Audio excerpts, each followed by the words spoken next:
Romanos 11, 20 e 33 diz: ó profundidade da riqueza, tanto de sabedoria como do conhecimento de Deus. Profundidade de riqueza. A igreja tem que pregar, e não é um sermãozinho de 10 minutos, amado. Você tem que ter peito para aguentar 1 hora e 15. Amado, nós tínhamos peito na época. Um jogo só 90 minutos, depois tem prorrogação mais 30 minutos, depois tem pênalti, vai dar 2 horas e meia, todo mundo está lá, ninguém vai ao banheiro, ninguém vai fazer xixi, nada, porque Flamengo, Mengo, Vasco, todo mundo grita. Aqui começa a aproximar-se a hora do meio-dia, todo mundo. Lembra que eu conto, tinha um senhor, ficava lá atrás, graças a Deus, o senhor também chama pessoas boas, você sabe, não só o mal, só que ele levantava o braço. Agora tem que ir para casa. Por que a pessoa vem à igreja? Qual é o objetivo dela vir à igreja? Se é para vir para casa, fica em casa. Então, a profundidade da riqueza, de sabedoria, de conhecimento, quão insondáveis são os seus juízos, quão inescrutáveis são os seus caminhos. Você vê a profundidade de uma mensagem bíblica, porque ela tem a ação de quê? Proclamar a sabedoria de Deus e regenerar as pessoas, transformar as pessoas.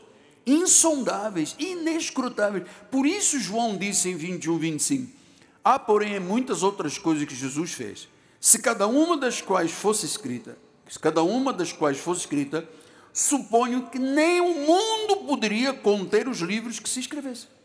Se Deus escrevesse tudo, se os homens, os amanuenses escrevessem tudo o que Jesus fez, o mundo, nós temos mais de 200 livros publicados, imagina o mundo não conter. Olha a obra de Deus. Pastor, e qual foi a maior obra que Deus fez aqui? Viva a tua vida, a minha vida. Maior obra, mano. Você imaginou o que Deus fez na tua vida? Deus fez na minha vida. Diz que o mundo inteiro não poderia conter os livros. Então, isto é uma forte abordagem teológica. Isto que eu lhe ensino na igreja, os seus bispos, isso é teologia, é palavra de Deus, é sabedoria de Deus.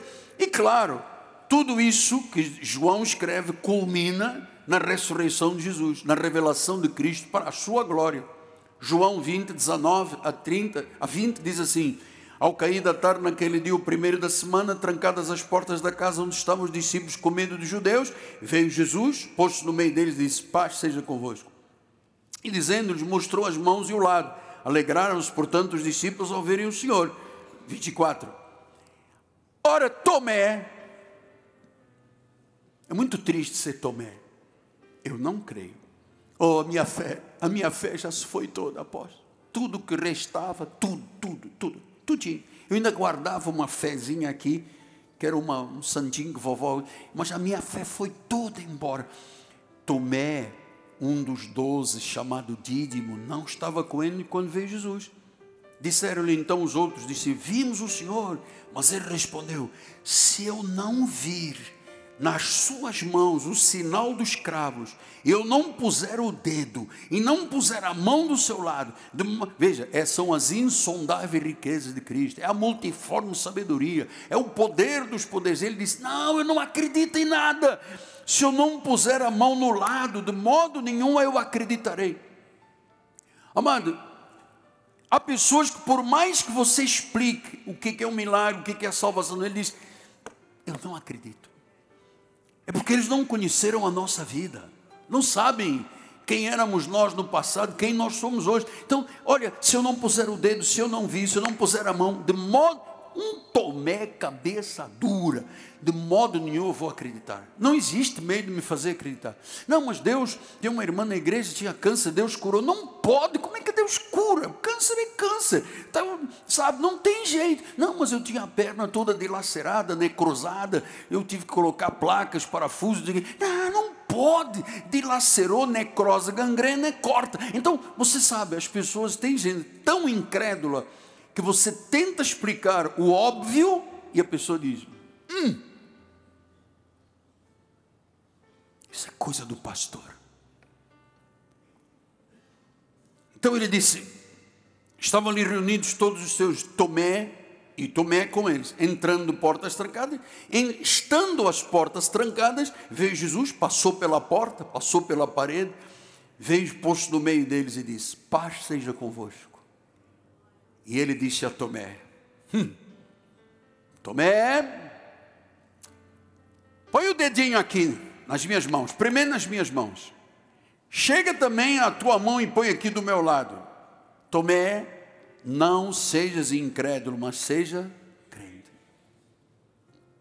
Não fica triste que eu vou te falar, tá bem? Não vá embora, não rasgue o cartão do membro, não bata no portão da igreja. Amado, não seja incrédulo, não permita incredulidade.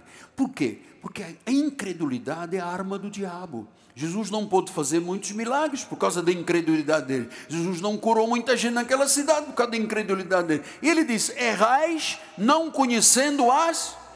Não deixe, nunca permita incredulidade.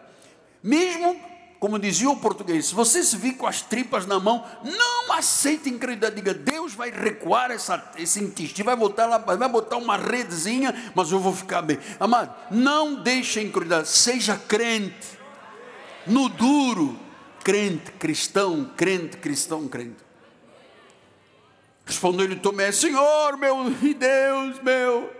Disse Jesus: porque me viste, creste, não é, Tomé? Bem-aventurados que não viram e creram. Diga isto: eu não vejo com os meus olhos, mas eu creio. Tenha coragem. Olha o irmão do ladinho: crês tu? Crês tu? Crês tu? Crês? Diz assim: eu creio. Na verdade, fez Jesus diante dos discípulos muitos outros sinais que não estão escritos neste livro. Diz que a terra inteira não poderia conter tudo que Jesus... Eu entendo pela obra que Deus fez na minha vida.